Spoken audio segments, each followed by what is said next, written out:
오늘은 우리 시편 강의 91편, 시편 91편 말씀입니다. 시편 91편의 제목은 전능자의 그늘 아래 사는 자가 됩시다. 전능자의 그늘 아래 사는 자가 됩시다. 라는 제목으로 말씀을 드리도록 하겠습니다. 우리 그 시편 91편을 한번 교독 한번 해볼까요? 제가 1절 읽고 2절은 이제 성도님들 읽으시고 이렇게 교독을 한번 해보도록 하겠습니다. 제가 먼저 읽겠습니다. 지존자의 은밀한 곳에 거주하며 전능자의 그늘 아래 사는 자여,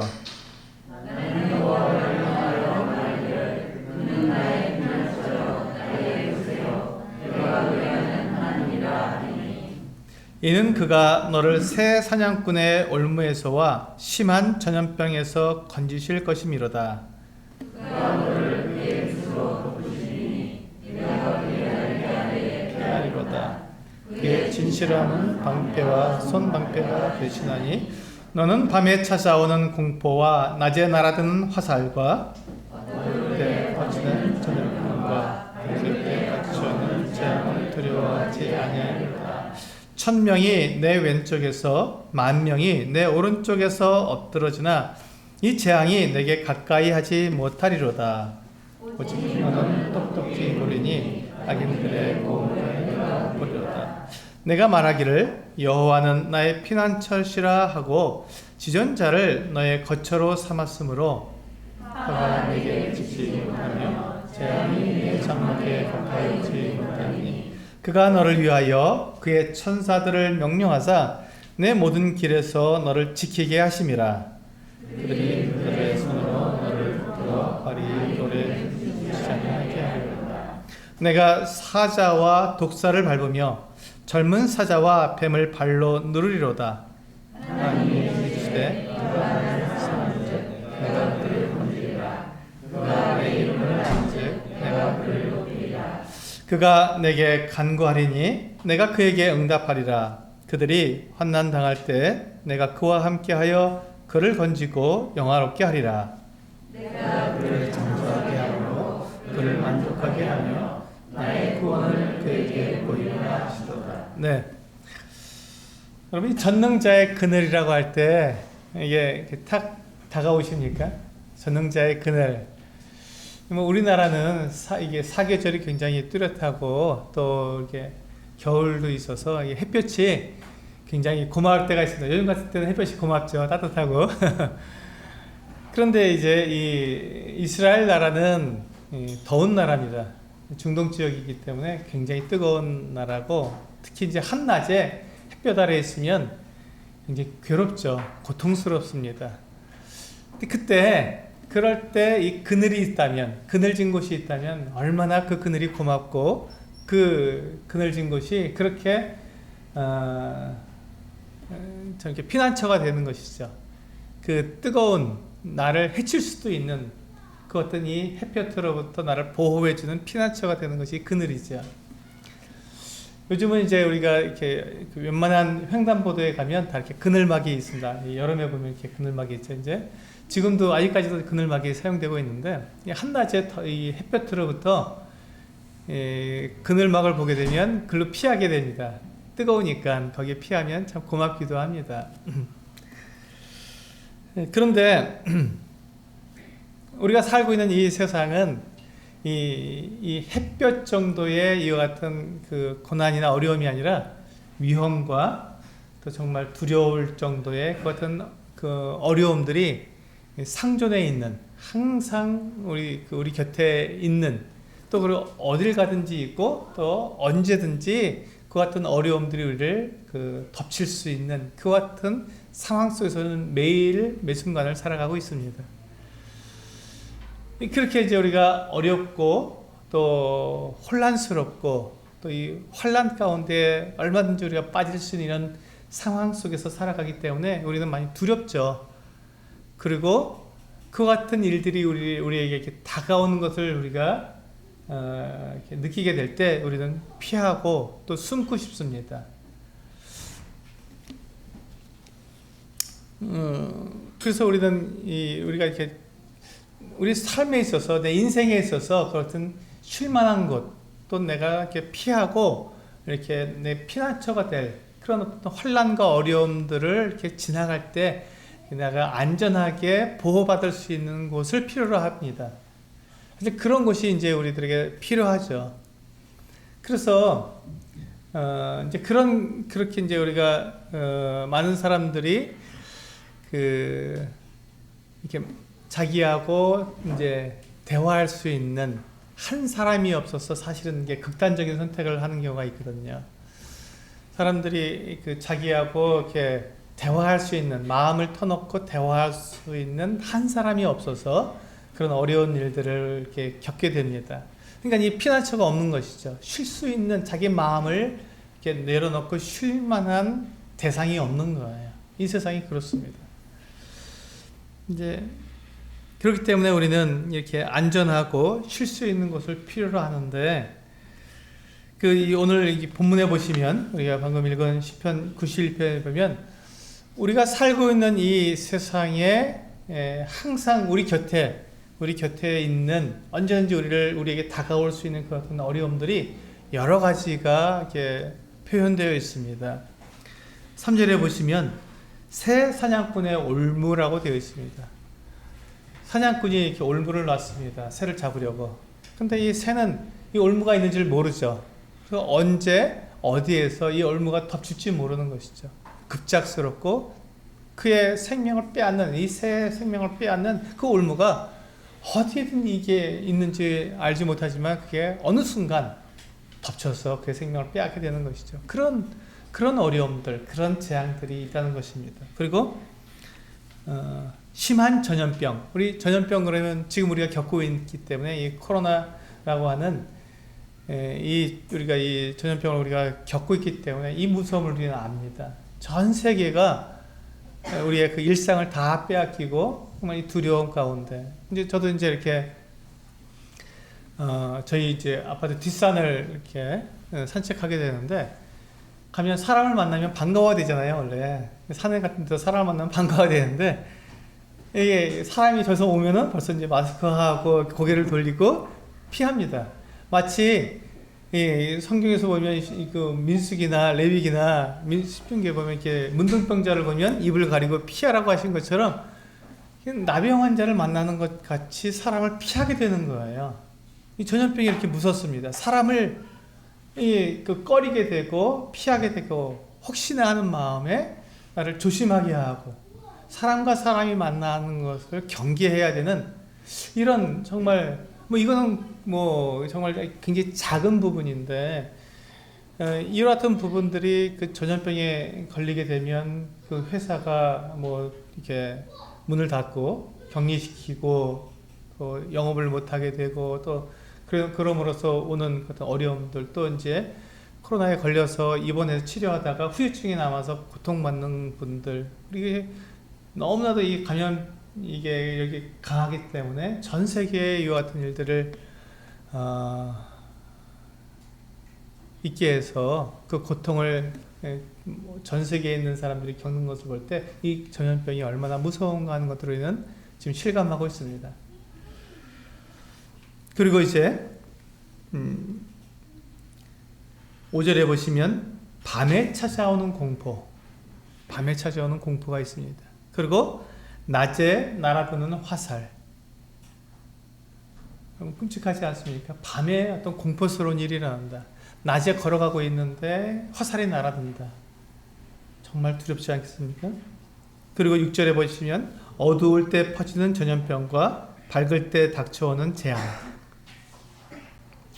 그리고 7절에 1000명이 내 왼쪽에서 10,000명이 내 오른쪽에서 엎드러지는 이 재앙. 이제 이런 재앙들이 기록되어 있는 것을 보면서 이제 이와 같은 것들을 생각만 해도 얼마나 두렵고 끔찍한지 모릅니다. 그래서 이제 이와 같은 재앙들을 생각하고 이런 어려움들을 우리가 생각하게 될 때 이와 같은 것들을 우리는 피하고 싶은 것이죠. 그래서 많은 사람들이 이와 같은 사실 이런 그 어려움과 이런 고난과 이런 것들이 위험이 그냥 어쩌다가 평생에 한 번 만날까 말까가 아니라 사실 우리의 삶 속에 항상 상존해 있는 거거든요. 늘 우리가 있습니다. 그렇기 때문에 우리는 늘 불안해하고 늘 두려워합니다. 사람들이 이와 같은 그 위험과 두려움을 피하려고 그 피난처를 찾는 것이죠. 그 사람들이 찾는 이와 같은 피난처가 일반적으로 어떤 것들을 찾습니까? 네, 술, 도박, 뭐 이런 것들을 찾죠. 그런 걸 하면서 그냥 이 인생의 어려움과 또 고통과 두려움들을 잊어버리고 피해버리는 것이죠. 술로서 자기를 그런 고통을 잊어버리려고 하고, 도박이나 이런 것들을 통해서 그냥 내가 어떤 그 헛된 꿈을 꾸면서 내가 한탕주의에 빠짐으로써 오히려 이 어떤 내가 이 어려움, 이 고난, 이 역경을 내가 한 번에 내가 벗어날 수 있을 텐데 하는 이 어떤 헛된 그 꿈을 꾸게 되는 이 같은 것들, 이런 것들이 이제 피할 피난처가 없으니까, 내가 보호받을 곳이 없으니까 그렇게 이제 그런 것을 통해서라도 내가 이제 위로받고 싶은 것이죠. 사람들이 결국은 이렇게 가장 의지하고 가장 피난처로 삼는 게 사실 돈인 것 같습니다. 돈이 많으면 이런 어려움들에서 내가 벗어날 수 있을 거라고 생각하고, 또 돈이 나를 보호해줄 거라고 이렇게 생각하는 경우가 있기 때문에 그렇습니다. 또는 뭐 친구가 피난처가 되기도 하고요, 가족이나 부모님이 피난처가 될 수도 있습니다. 그런데 문제는 내가 지금 생각하는 이런 피난처가 뭐 술이나 도박이나 또 뭐 이렇게 뭐 돈이나 친구나 가족이나 이런 내가 생각하는 이 피난처가 정말 나를 보호해 줄 수 있느냐, 나를 안전하게 지켜줄 수 있느냐 하는 것입니다. 정말 그러냐 하는 것이죠. 우리 원래 전래동화에 보면 그 썩은 동아줄이 하늘에서 내려오고, 참 그 동아줄이 하늘에서 내려오는 이런 전래동화가 있습니다. 어떤 동아줄을 잡아야 그 위험에서 벗어날 수 있나요? 네, 이 튼튼한 참 동아줄을 잡아야 되죠. 이 썩은 동아줄을 잡게 되면 어떻게 됩니까? 보호해주지 못합니다. 그 어려움에서 벗어날 수가 없습니다. 그런데 사람들이 생각하는, 사람들이 찾고 있고 사람들이 찾아가려고 하는 그 같은 이 피난처를 보면 마치 썩은 동아줄처럼 자기를 보호해주지 못하는 것임에도 불구하고 그거라도 붙들고 싶어하는, 물에 빠진 사람이 그 지푸라기도 잡으려는 심정이라는 말처럼 무엇인가에 의존하고 싶고 무엇인가에 나를 이렇게 피하고 싶은데, 내가 보호받고 싶은데 그거라도 잡아봤으면 하게 되는 것이죠. 하지만 우리가 그 어떤 썩은 동아줄, 이 세상에서 이렇게 우리가 피난처처럼 보이는 그 같은 것들은 결코 우리를 보호해주거나 우리를 위로해주거나 우리를 안전하게 지켜주지 못합니다. 그래서 이제 오늘 시편 기자도 지금 우리가 살고 있는 우리가 지금 겪고 있는 우리의 상황과 동일한 어떤 어려움과 또 고난 가운데 있습니다. 그 위험 가운데 있는 것이죠. 그래서 이제 이와 같은 것들을 기록해 놓았습니다. 그때 그가 그 1절과 2절에서 뭐라고 고백하고 있냐면, 2절에서 보시면 나는 여호와를 향하여 말하기를 그는 나의 피난처요 나의 요새요 내가 의뢰하는 하나님이라 하리니. 이 시편 기자는 지금 이와 같이 고백하고 있는 것입니다. 나의 피난처, 나의 요새, 내가 숨을 수 있고 내가 보호받을 수 있는 그 요새는 하나님이다. 내가 의지하고 나를 맡길 수 있는, 내가 온전히 나를 맡겨서 내가 위로받을 수 있는 그 같은 피난처는 하나님밖에 없다라고 고백하고 있는 것입니다. 이 시편 기자가 택한 피난처는 이 세상에 있는 그 어떤 것이 아니라 하나님이었습니다.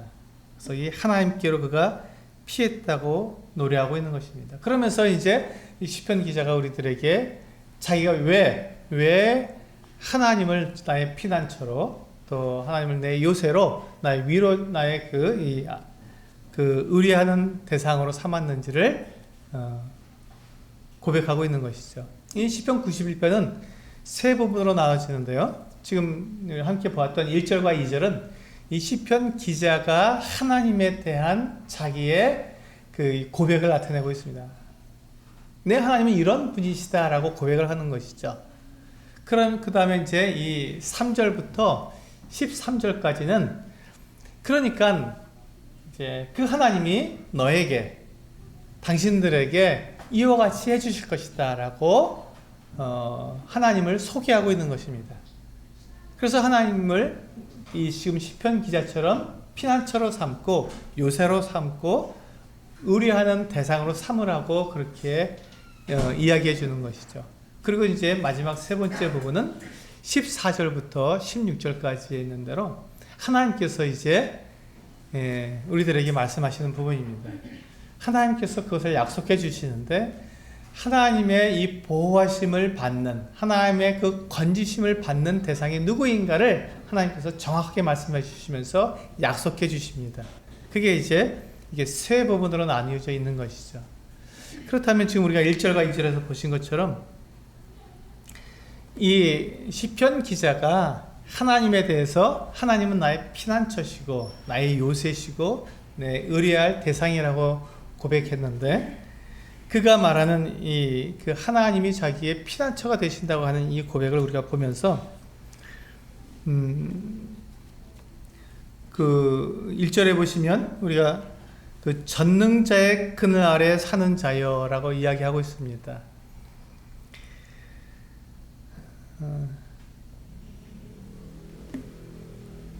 지금 이 시편 기자는 자기가 피할 곳, 자기가 이 위로를 받고 자기가 보호받을 곳을 하나님으로 그가 택했지만 만약에 그렇지 않다면 하나님이 아닌 이 세상에서 그 피난처를 찾고 있는 사람들이라면 결코 그들은 그와 같은 피난처를 찾을 수 없다는 것이죠. 하나님만 그것이 가능하기 때문에 그렇습니다.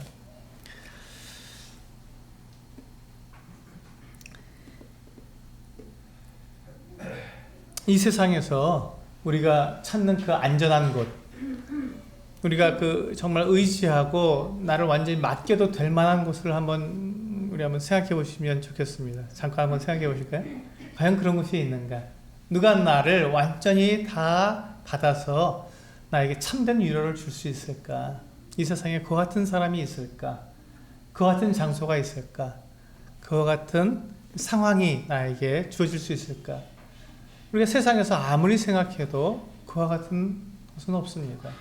그렇기 때문에 이 시편 기자는 이 하나님을 나의 피난처로 고백하고 있는 것이죠. 그러면서 그것을 전능자의 그늘 아래에 사는 자라고 표현을 했습니다.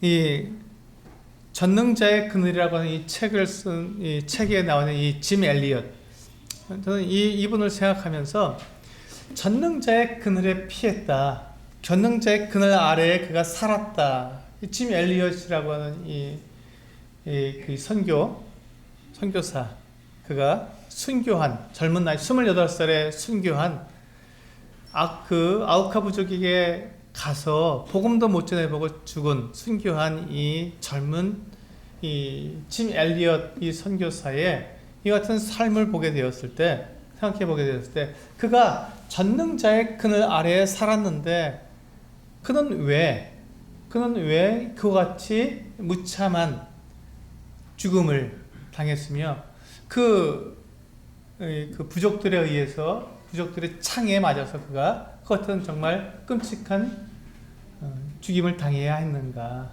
만약에 우리가 전능자의 그늘 아래에 사는 사람에겐 이와 같은 지금 우리가 말한 이 세상에서 일어나고 있는 이와 같은 그 어려움들, 고난들, 두려움, 위험 이런 것들이 전혀 일어나지 않는다고 생각한다면 이 짐 엘리엇이라고 하는 이 형제님이 이 선교사가 당한 이와 같은 일들은 사실 일어나지 않았어야 되는데 지금 이 시편 91편에서 우리들에게 그 말씀해주고 있는 이 전능자의 그늘 아래에 사는 사람에게도 이와 같은 위험과 어려움과 이 고통이 일어나지 않는 것이 아니라 동일하게 그에게 찾아온다는 것입니다. 그와 같은 어려움과 위험이 동일하게 찾아온다는 것입니다. 근데 그렇다면 전능자의 그늘 아래 사는 사람과 그렇지 않은 사람이 무슨 차이가 있느냐?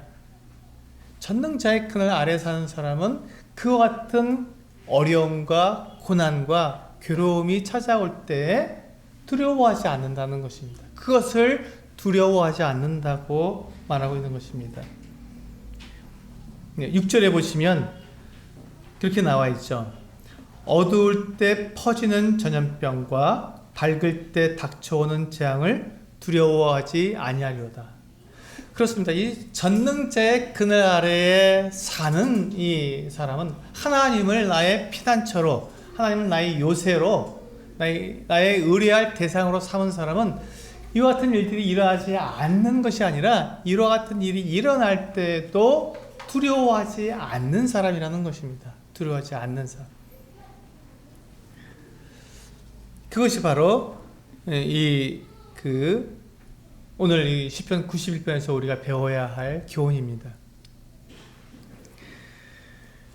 왜 이 전능자의 그늘 아래에 있는 사람은 이와 같은 일들을 닥쳤을 때 두려워하지 않을까요? 하나님이 나와 함께하고 계시기 때문에 그렇습니다. 하나님이 나와 함께하고 계시기 때문에 그것을 두려워하지 않는 것이죠. 왜냐하면 하나님을 나의 피난처로 삼은 사람은 자기의 모든 것을 다 잃어버려도 도로 얻게 되기 때문에 그렇습니다. 이게 하나님의 방법입니다.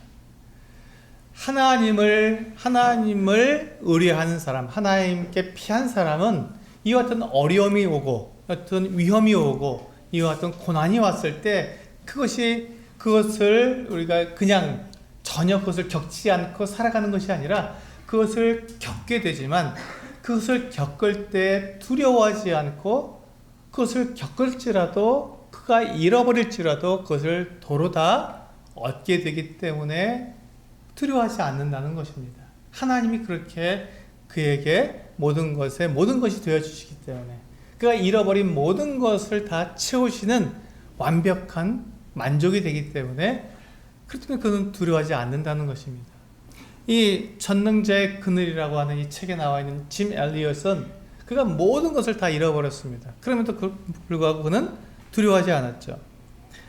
이 짐 엘리엇의 이 전능자의 그늘 아래에 하는 이 책의 초판 서문을 이렇게 기록하고 있어요. 거기에 이제 이런 내용이 있는데요. 네, 제가 한번 읽어드리겠습니다. 초판 서문에 나와 있는 한 부분인데요. 짐의 목표는 하나님을 아는 것이었다. 그의 길은 순종이었다. 순종은 그의 목표를 이룰 수 있는 유일한 길이었다. 짐의 결말을 특별한 죽음이라고 칭하는 이들도 있다.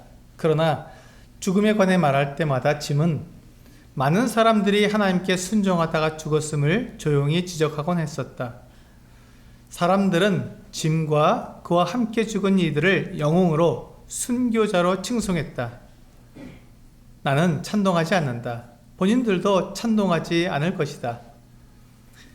그리스도를 위해 사는 것과 그리스도를 위해 죽는 것이 그토록 크게 다른 일이란 말인가? 후자는 전자의 논리적 귀결이 아닌가? 뿐만 아니라 하나님을 위한 삶은 그 자체가 사도 바울의 말대로 날마다 죽는 것이다. 그리스도를 얻기 위해 모든 것을 잃는 것이다. 그렇게 우리 목숨을 버릴 때 우리는 그것을 도로 얻는다. 이게 전능자의 그늘이라는 책의 초판 서문에 있는 한 부분입니다. 우리가 바라는 것은 어쩌면 우리는 이런 고통과 이런 어려움과 이런 위험을 전혀 겪지 않는 것을 우리는 원할 것입니다.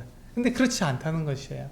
그것을 겪게 된다는 것입니다. 하나님을 믿는 사람도 그 같은 아픔과 위험과 고통과 그런 재앙을 만날 수도 있다는 것이죠.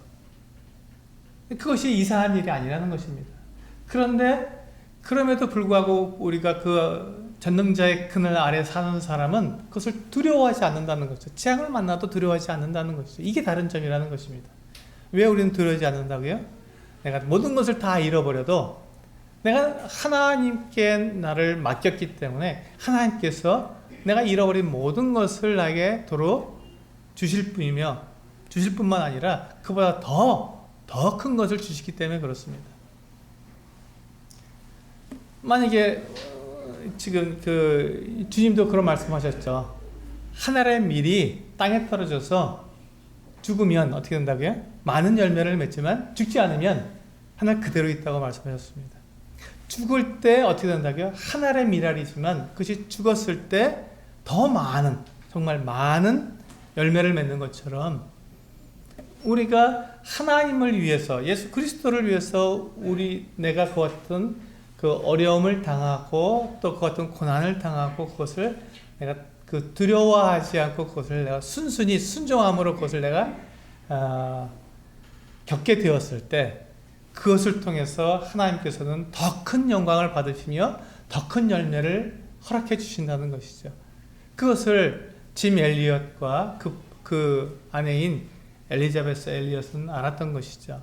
그래서 그들이 그렇게 아우카 부족이라고 하는 그 식인 부족에게 가서 자기들의 삶 전체를 드렸어도 전혀 그것을 헛되다고 생각하지 않고 낭비라고 생각하지 않고 오히려 그것을 최대의 특권이라고 생각하며 또 짐 엘리엇이 자기의 목숨을 다 빼앗겼지만 그것을 빼앗겼다고 생각하지 않고 더 큰 것을 얻었다고 생각한 것이 바로 전능자의 그늘 아래 사는 사람의 모습이라는 것입니다.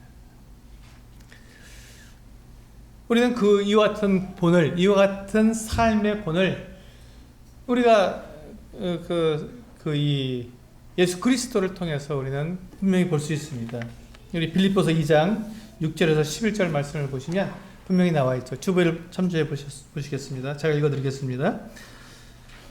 그는 근본 하나님의 본체시나 하나님과 동등됨을 취할 것으로 여기지 아니하시고 오히려 자기를 비워 종의 형체를 가지사 사람들과 같이 되셨고 사람의 모양으로 나타나사 자기를 낮추시고 죽기까지 복종하셨으니 곧 십자가에 죽으심이라.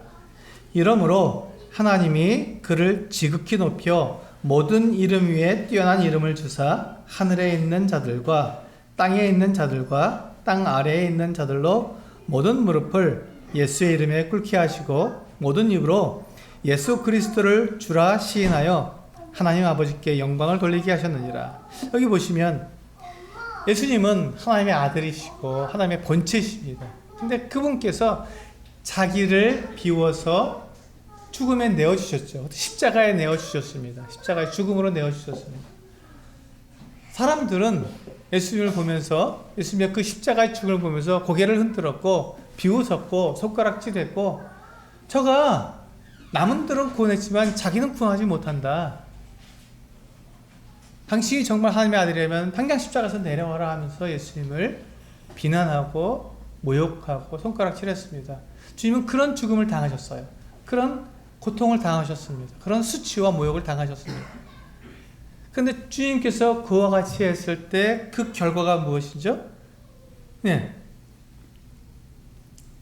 9절에 보니까 하나님께서 주님을 지극히 높여서 모든 이름 위에 뛰어난 이름을 주셨고 그리고 하늘에 있는 자들과 땅 아래에 있는 자들과 땅 아래에 있는 자들로 모든 무릎을 주님의 이름에 꿇게 하셨고 모든 입이 예수 그리스도를 주라고 시인하게 되는 많은 사람들을 얻게 된 거죠.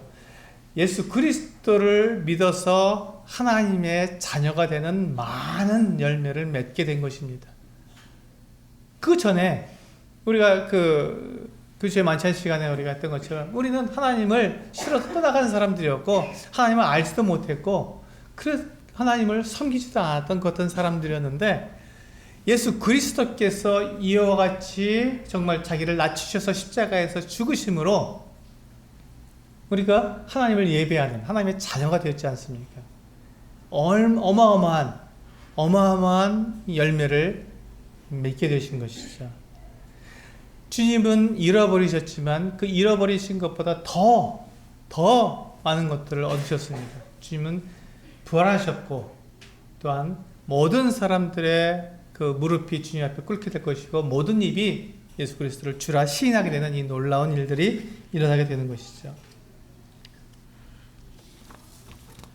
그렇습니다. 이게 바로 이 전능자의 그늘 아래 사는 사람의 특권입니다.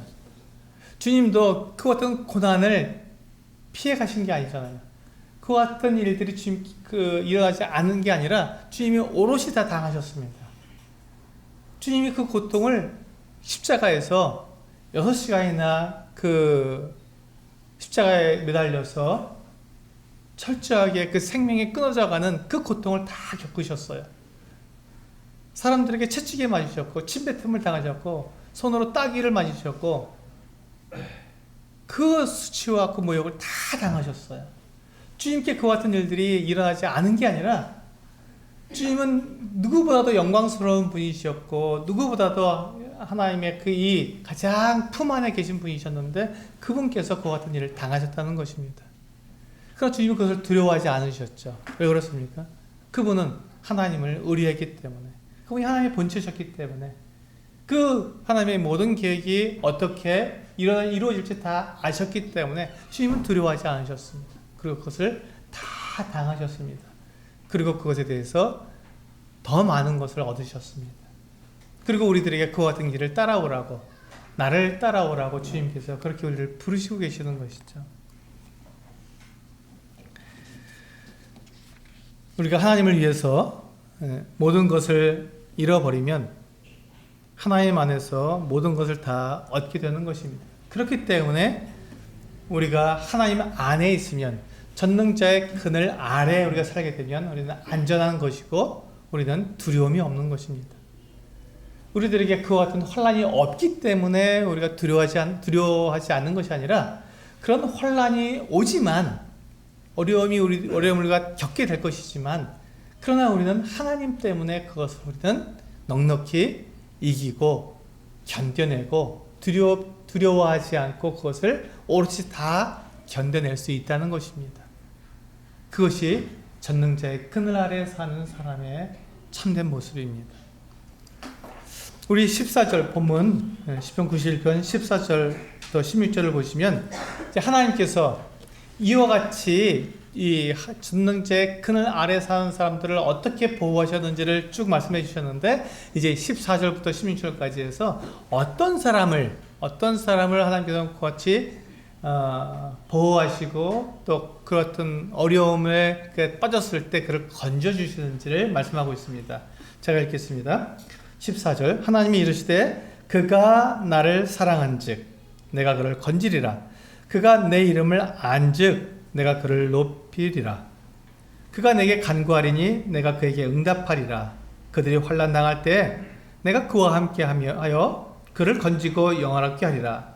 내가 그를 장수하게 함으로 그를 만족하게 하며 나의 구원을 그에게 보이리라 하시도다. 여기 보시면 14절에 이 하나님의 이 구원과 하나님의 이 건지심과 하나님의 이 함께 하시는 그 대상이 누군지가 14절에 나와 있습니다.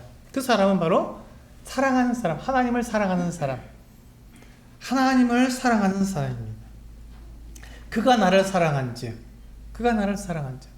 하나님을 사랑하는 사람에게 하나님께서 이와 같은 보호하심과 건지심을 나타내시고, 하나님께서 그와 같은 사람에게 피난처가 되어주시고 전능자의 그늘이 되어주신다는 것입니다. 두 번째는 어떤 사람입니까? 그가 내 이름을 안즉, 하나님을 아는 사람, 하나님을 사랑하고 하나님의 이름을 하나님을 아는 사람에게 하나님께서는 이와 같은 보호하심과 이와 같은 건지심을, 하나님의 은혜를 나타내신다는 것입니다. 우리 요한복음 17장에 보시면 3절 같이 한번 읽어보실까요? 3절만. 요한복음 17장 3절입니다. 시작. 영생은 곧 유일하신 참 하나님과 그가 보내신 자 예수 그리스도를 아는 것이니이다. 그렇습니다. 분명히 말씀하고 있습니다. 하나님과 예수 그리스도를 아는 것이 영생이라고 말씀하고 있습니다. 그렇습니다. 우리가 그분이 누구신지 우리는 알아야 합니다. 하나님이 누구신지, 예수 그리스도께서 누구신지 우리는 분명히 알아야 합니다. 우리가 예수님을 안다, 하나님을 안다는 것은 그냥 우리가 지적으로 이런 분이겠지, 저런 분이겠지라고 우리가 생각하는 것을 안다고 말하지 않습니다. 이건 경험적으로 아는 것을 말하는 것이죠. 경험적으로. 하나님은 정말 그런 분이셔. 하나님이 나를 사랑하신다고 우리가 말을 하는데 왜 사랑하는지를 내가 경험적으로 이야기할 수 있는 것을 말하는 것이죠. 하나님이 나를 사랑하시는데 어떻게 사랑하시는데? 라고 물어봤는데 대답할 것이 없다면 하나님의 사랑을 알지 못하는 사람이죠. 하나님이 사랑이시라고 하는 그 이름을 모르는 거예요. 경험이 없으니까.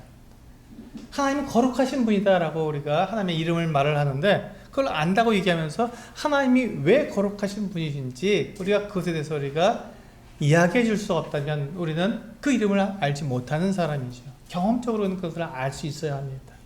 그래서 지금 영생은 곧 유일하신 참 하나님과 그가 보내신 자 예수 그리스도를 아는 것이니이다 라고 말할 때 이것이 바로 우리가 하나님이 나에게 주시는 그 영생을 주시는 분이라는 것을 나는 어떻게 알 수 있냐는 것이죠.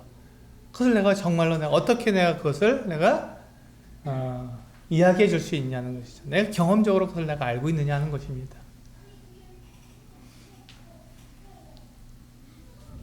우리가 하나님과 예수 그리스도를 우리가 알게 된다면 참으로 그 하나님과 예수 그리스도께서 어떠하신 분이라는 것을 우리가 참으로 알게 된다면 우리가 그분을 사랑하지 않을 수 있겠습니까? 사랑하지 않을 수 없습니다. 그분이 사랑 그 자체이신데, 빛이신데, 그 빛 자체이신데, 거룩하신데, 거룩함 그 자체이신데, 어떻게 그분을 우리가 알게 될 때 그분을 사랑하지 않을 수가 있겠습니까? 그래서 그분을 사랑할 수밖에 없고, 그분을 알기 때문에 그분과 하나가 될 수밖에 없는, 그래서 그분을 알게 될 때는 그분 안으로 우리가 피할 수밖에 없고, 어떠한 어려움, 어떤 두려움이 있어도 그분에게 피하면서 우리가 거기에서 참된 안식과 위로를 얻고, 그러므로 우리에게 다가오는, 우리에게 엄습해 오는 이 공포와 두려움들을 우리가 이겨낼 수 있는 것이죠. 그래서 이제 요한복음 17장 20절부터 제가 읽어드리면, 내가 비옵는 것은 이 사람들만 위함이 아니요 또 그들의 말로 말미암아 나를 믿는 사람들도 위함이니, 아버지여, 아버지께서 내 안에 내가 아버지 안에 있는 것 같이 그들도 다 하나가 되어 우리 안에 있게 하사, 우리 안에 있게 해달라고 말씀하고 있죠. 기도하고 있습니다. 세상으로 아버지께서 나를 보내신 것을 믿게 하옵소서. 내게 주신 영광을 내가 그들에게 주었사오니 이는 우리가 하나가 된 것 같이 그들도 하나가 되게 하려 함이니이다. 곧 내가 그들 안에 있고 아버지께서 내 안에 계시어 그들로 온전함을 이루어 하나가 되게 하려 함은 아버지께서 나를 보내신 것과 또 나를 사랑하심 같이 그들도 사랑하신 것을 세상으로 알게 하려 함이로소이다. 아버지여, 내게 주신 자도 나 있는 곳에 나와 함께 있어 아버지께서 창세전부터 나를 사랑하심으로 내게 주신 나의 영광을 그들로 보게 하시기를 원하옵나이다. 주님은 우리가 주님께서 계신 그곳에 우리도 함께 있기를 원하십니다. 전능자의 그늘 아래 하나님 안에 우리도 함께 있기를 원하시는 것이죠. 뒤쪽으로 넘겨보시면요. 의로우신 아버지여, 세상이 아버지를 알지 못하여도 나는 아버지를 알았사옵고 그들도 아버지께서 나를 보내신 줄 알았사옵나이다. 내가 아버지의 이름을 그들에게 알게 하였고 또 알게 하려니 이는 나를 사랑하신 사랑이 그들 안에 있고 나도 그들 안에 있게 하려 함이니이다. 26절을 보시면 주님께서 이렇게 말씀하시죠. 아버지의 이름을 그들에게 알게 하였고 또 알게 할 것이다 라고 말씀하십니다. 그 이유가 뭐냐면 그들이 하나님의 이름을 정확하게 알게 될 때, 경험적으로 알게 될 때 그 사랑 안에 거하기 때문에 그렇습니다. 그 사랑 안에 거할 수 있기 때문에 바로 이와 같이 하나님을 사랑하고 하나님의 이름을 경험적으로 아는 사람들에게 하나님은 그 하나님의 이 보호 아래, 하나님의 이 전능자의 그늘 아래에 살게 하시며 그에게 어떠한 그 어떤 환경, 어떠한 어려움, 어떠한 그 어떤 그 재앙이 올지라도 그들을 보호하시고 지키시고 건져내 주신다고 약속해 주신 것입니다. 우리는 그와 같은 사람들입니다. 우리는 전능자의 그늘 아래에 우리는 들어가 있는 사람들입니다. 그럼 우리는 그와 같은 삶을 살아가야 하는 사람들이죠. 하나님의 이 약속을 믿고 하나님께서 우리들에게 하신 이 분명한 이 약속을 믿고 내가 전능자의 그늘 아래에서 우리는 살아가는 사람이 되어야 하는 것입니다. 우리에게 지금 이 땅에서의 이 삶만 있는 것이 아닙니다. 이 땅에서 삶이 곧 끝나게 되겠죠. 이 땅에서 삶이 끝나게 되면 우리 요한계시록 21장에 있는 말씀처럼 우리에게 새하늘과 새 땅이 주어지게 될 것이고 정말 우리의 이 존재 자체가 이 위험한 곳이 아닌 완전한 안식처 또 영원한 그 아름다운 곳에서 우리가 살게 될 것입니다. 제가 요한계시록 21장 1절부터 7절까지 읽어드리겠습니다. 또 내가 새 하늘과 새 땅을 보니 처음 하늘과 처음 땅이 없어졌고 바다도 다시 있지 않더라. 또 내가 보매 거룩한 성 새 예루살렘이 하나님께로부터 하늘에서 내려오니 그 준비한 것이 신부가 남편을 위하여 단장한 것 같더라. 내가 들으니 보좌에서 큰 음성이 나서 이르되 보라 하나님의 장막이 사람들과 함께 있음에 하나님이 그들과 함께 계시리니 그들은 하나님의 백성이 되고 하나님은 친히 그들과 함께 계셔서 모든 눈물을 그 눈에서 닦아주시니 다시는 사망이 없고 애통하는 것이나 곡하는 것이나 아픈 것이 다시 있지 아니하리니 처음 것들이 다 지나갔음이러라. 보좌에 앉으신 이가 이르시되 보라 내가 만물을 새롭게 하노라 하시고 또 이르시되 이 말은 신실하고 참되니 기록하라 하시고 또 내게 말씀하시되 이루었도다. 나는 알파와 오메가요 처음과 마지막이라. 내가 생명수 샘물을 목마른 자에게 값없이 주리니 이기는 자는 이것들을 상속으로 받으리라. 나는 그의 하나님이 되고 그는 내 아들이 되리라. 우리가 이 땅을 살아가는 이 70평생, 80평생, 지금 100세 시대로 하니까 이 100년의 삶, 그 삶을 우리가 하늘의 미리 땅에 떨어져 죽는 것처럼 우리의 이 100년의 이와 같은 삶을 하늘의 미라처럼 우리가 하나님께 드리게 된다면 하나님께서 우리들에게 주시는 이와 같은 영원한 삶, 우리의 이 100년의 내 인생을 하나님께 하늘의 미라로 드려서 그것을 하나님께서 쓰시게 하신다면 하나님께서 우리에게 준비해 놓으시고 우리에게 소망으로 우리에게 제시해 주신 것은 이 영원한 생명입니다. 이 하늘나라의 이 눈물도 없고 슬픔도 없고 고통도 없고 죽음도 없는 이 영원한 생명을 하나님의 아들이 되어서 그곳에서 하나님과 함께 살아가는 것을 우리들에게 약속해 주신 것이죠. 짐 엘리엇은 이 나라를 소망했습니다. 이 땅에서 잠시 있다가 사라져버리고 잠시 후에 망할 이 땅의 것들에게 소망을 둔 것이 아니라 그 영원한 것에 소망을 두었기에 그는 그와 같이 자기의 그 청년의 정말 이 불꽃 같은 그 같은 그 삶을 그가 내어 드릴 수 있었던 것이죠. 그것을 통해서 그는 영원한 것을 얻었기 때문에 그는 결코 어리석은 자가 되지 않았습니다. 오히려 하나님 앞에 지혜로운 자가 된 것이죠. 그렇습니다. 하나님께서 우리 각자에게 이 땅을 살아가면서 여러 가지 어려움도 만나게 할 수 있고요. 여러 가지 또 고통도 있을 수 있을 것입니다. 각자에게 하나님께서 허락하실 것입니다. 그러나 그것만이 아니라 하나님께서도 우리 각자에게 대한 계획을 가지고 계십니다. 분명한 계획을 가지고 계셔서 그것을 통해서 우리가 하나님 앞에 우리의 삶을 드릴 수 있는 그 어떤 기회를 주시는 것이죠. 그것을 통해서 우리가 하나님 앞에 우리 자신을 드리고 하나님 앞에 우리가 얻는 자로서 드러나도록 전능자의 그늘 아래에서 우리가 모든 것들을 잃어버려도 도로 얻는 더 큰 것을 얻는 더 많은 열매를 얻는 그 같은 자로 드러나기를 우리들에게 말씀해 주고 있는 것이죠. 우리들의 눈이 이 땅을 향해 있는 것이 아니라 정말 이 하늘에 우리들에게 주신 이 시민권을 향해서 우리가 우리의 눈을 들 때 우리는 이와 같은 삶을 우리들이 살아갈 수 있다고 저는 믿습니다. 전능자의 그늘 아래에 사는 사람으로서 우리가 매일의 삶을 살아갈 수 있다고 믿습니다. 성도님들의 삶 가운데 그 어떤 어려움, 어떤 고통이 있다 할지라도 여러분 두려워하지 마시고 전능자의 그늘 아래에서 하나님께서 주시는 그 위로와 평강을 통해서 승리하시기를 원합니다.